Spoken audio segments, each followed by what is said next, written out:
पिलामाने plus two द्वितीय वर्ष इतिहास बहीर प्रथम विषय रही प्राचीन भारतर इतिहास और यार उपादान। आज आम ये विषय किसी shirt question and answer discussion करवा। पिलामाने आमर ये चैनल सब सब्जेक्टर इंपोर्टेंट क्वेश्चन आंसर डिस्कसन करा बहुत सारा माराथन क्लास जहाँ तुम फाइनल एग्जाम रे भल स्कोर आनिबारे सहायक हेबो। तेणु प्रत्येक क्लास रे जोड़ी रही आम चैनल को निश्चित सब्सक्राइब करी पाखे थिबा बेल आइकन को दबाई दियंतु। तेबे चलंतु आज क्लास को आरंभ करवा। तो पिला माने आज प्रथम क्लास रही इतिहास विषय में जदि आम जाना ताले आज आम 40 क्वेश्चन आंसर डिस्कसन करवा। तेबे चलो आज क्लास रे 40 क्वेश्चन आंसर डिस्कसन करवा। देखिबा आपनक स्कोर केते रहउची। तेबे प्रथम प्रश्न पचारछि कि प्राचीन भारत इतिहास रचना पई उपादान भाबे अभिलेख बा खोदित लेखा हैला कोन। तो देखिबा हमर ऑप्शन कोन देइछि। ऑप्शन देइछि प्रथम धर्मीय साहित्य, 2 नंबर ऑप्शन देइछि लौकिक साहित्य, 3 नंबर ऑप्शन देइछि वैदेशिक विवरणी, 4 नंबर देइछि प्रत्नतात्त्विक उपादान। तेबे से प्रश्न कौन पचारछि ना प्राचीन भारत इतिहास रचना पई उपादान भाबे अभिलेख बा खोदित लेखा कोन। तेबे पिला माने आर आंसर होची कोन ना प्रत्नतात्त्विक उपादान। प्रत्नतात्त्विक उपादान होची राइट आंसर। तेबे चलो सेकंड क्वेश्चन देखिबा। सेकंड क्वेश्चन पचारला कोन ना एपिग्राफ रो अर्थ कोन। पिला माने एपिग्राफ रो अर्थटा कोन से पचारछि हमकु। एपिग्राफ रो अर्थ कोन ना एपिग्राफ रो अर्थ कोन जदि हमें देखिबा टिके पिला माने तेमे आमको पचारछि कोन ना एपिग्राफ रो अर्थ कोन। छाड़ ताकू इग्नोर कर। एपिग्राफ रो अर्थ होउछि पिला माने कोन ना शिलालेखार अनुध्यान। शिलालेखर अनुध्यान बुझि पारलो। तेबे परवर्ती प्रश्न कोन पचारछि देखिबा ना परवर्ती प्रश्न पचारला कि मुद्रा अनुध्यान पद्धति को कोन कुहा जाय। बुझि पारलो मुद्रा अनुध्यान पद्धति को कोन कुहा जाय। ऑप्शन देछि कोन ना एपिग्राफ, मुद्रा तत्व, अभिलेखगारी अनुध्यान अभिलेखगारी अध्ययन, प्राचीन काल अवशेषर अध्ययन। तेबे पिला माने क्वेश्चन पचारला कोन ना मुद्रा अनुध्यान पद्धति। मुद्रा अनुध्यान पद्धतिर पिला माने आंसर होची मुद्रा तत्व। मुद्रा तत्व होची मुद्रा अनुध्यान पद्धति को कुहा जाए। बुझि पारलो। तेबे 4 नंबर प्रश्न कौन पचारला। 4 नंबर प्रश्न पचारछि कि भारतर प्राचीनतम मुद्रा रूपे केउ मुद्रा को ग्रहण करा जाए। पचारला कोन ना भारतर प्राचीनतम मुद्रा रूपे। भारतर प्राचीनतम मुद्रा रूपे केउ मुद्रा को ग्रहण करा जाए। ऑप्शन देछि कोन ना मौर्य युगर छापा मुद्रा, इहुदी ग्रीक मुद्रा, गुप्त मुद्रा, तापर देछि कोन ना कुषाण मुद्रा। पिला माने प्राचीनतम मुद्रा जदि तुम क्वेश्चन ने पढ़िथबो ताले आखि बुझी लिखिबो मौर्य युगर छापा मुद्रा होची राइट आंसर। बुझि पारलो। तेबे चलो 5 नंबर क्वेश्चन देखिबा। 5 नंबर क्वेश्चन लिखिला कोन। 5 नंबर क्वेश्चन ने पिला माने पचारले कि खारबेलଙ୍କ हाथी गुंफा शिलालेख केउठारे अवस्थित। ऑप्शन देला कोन ना धौली पहाड़, उदयगिरी, शिशुपालगढ़, ललितगिरी। पचारछि क्वेश्चन कोन ना खारबेलଙ୍କ हाथी गुंफा शिलालेख केउठारे अवस्थित। ताले पिला माने खारबेलଙ୍କ हाथी गुंफा शिलालेख होउची ना उदयगिरी रे अवस्थित। बुझि पारलो। पिला माने 6 नंबर क्वेश्चन पचारला कि अलाहाबाद प्रशस्ति रे केउ राजांक कृतित्व संपर्क रे उल्लेख अछि। ऑप्शन देछि कोन ना प्रथम चंद्रगुप्त, सेकंड देछि समुद्रगुप्त, द्वितीय चंद्रगुप्त, कुमारगुप्त। तेबे पिला माने प्रश्न पचारछि कि अलाहाबाद प्रशस्ति केउ राजांक कृतित्व संपर्क रे उल्लेख अछि ना। पिला माने अलाहाबाद प्रशस्ति केउ राजांक कृतित्व संपर्क रे उल्लेख अछि ना समुद्रगुप्तंक ऊपर उल्लेख अछि। बुझि पारलो। ते पिला माने 7 नंबर क्वेश्चन की जिबा। ते पिला माने 7 नंबर क्वेश्चन पचारछि नासिक प्रशस्ति केउ राजांक संपर्क रे जणा पड़ी थाए ना। कौन पचारला ना नासिक प्रशस्ति रु केउ राजांक संपर्क रे जणा पड़ी थाए। ऑप्शन देला समुद्रगुप्त, गौतम पुत्र सातकर्णी, द्वितीय फुलकेशी, आदित्य सेन। ना का संपर्क रे जणा पड़ी थाए ना गौतमी पुत्र सातकर्णी संपर्क रे जणा पड़ी थाए नासिक प्रशस्ति रु। बुझि पारलो। तेबे 8 नंबर क्वेश्चन कौन पचारला देख।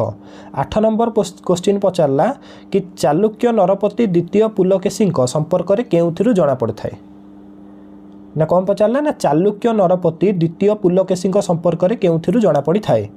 ऑप्शन देला कोन ना प्रयोग प्रशस्ति, नासिक प्रशस्ति, ऐहोल प्रशस्ति ना गिरिनान प्रस्तार भी लेख। आज आंसर कौन होची ना प्रश्न पचारछि कि चालुक्य नरपति द्वितीय पुलकेशी संपर्क रे केउथिरु जणा पड़ी थाए। ताले आर राइट आंसर हेउची ऐहोल प्रशस्ति रु जणा पड़ी थाए। तेबे चलो 9 नंबर क्वेश्चन की जिबा। 9 नंबर क्वेश्चन कौन पचारला ना केउ अभिलेख शक शासक रुद्र दमनक गुणकीर्ति को करि थाए। तेबे 9 नंबर क्वेश्चन पचारला केउ अभिलेख ଶକ ଶାସକ ରୁଦ୍ରଦମନଙ୍କ ଗୁଣ କୀର୍ତ୍ତନ କରିଥାଏ।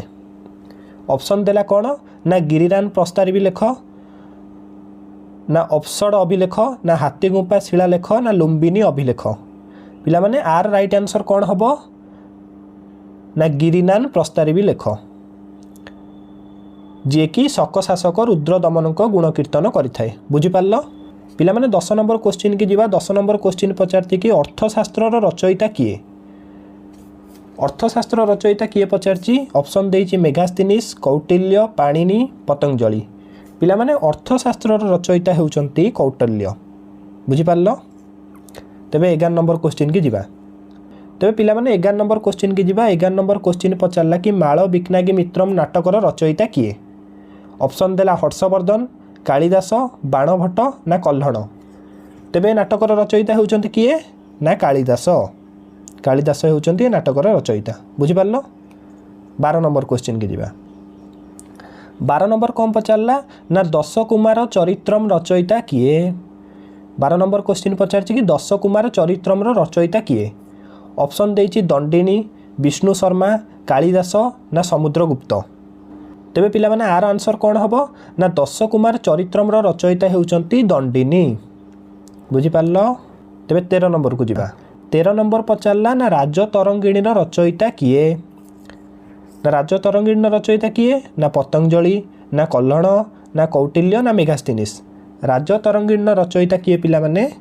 ନା ରାଜତରଙ୍ଗିଣୀର ରଚୟିତା ହେଉଛନ୍ତି କହ୍ଲଣ। କହ୍ଲଣ ହେଉଛି ରାଇଟ୍ ଆନ୍ସର୍। ବୁଝିପାରିଲ?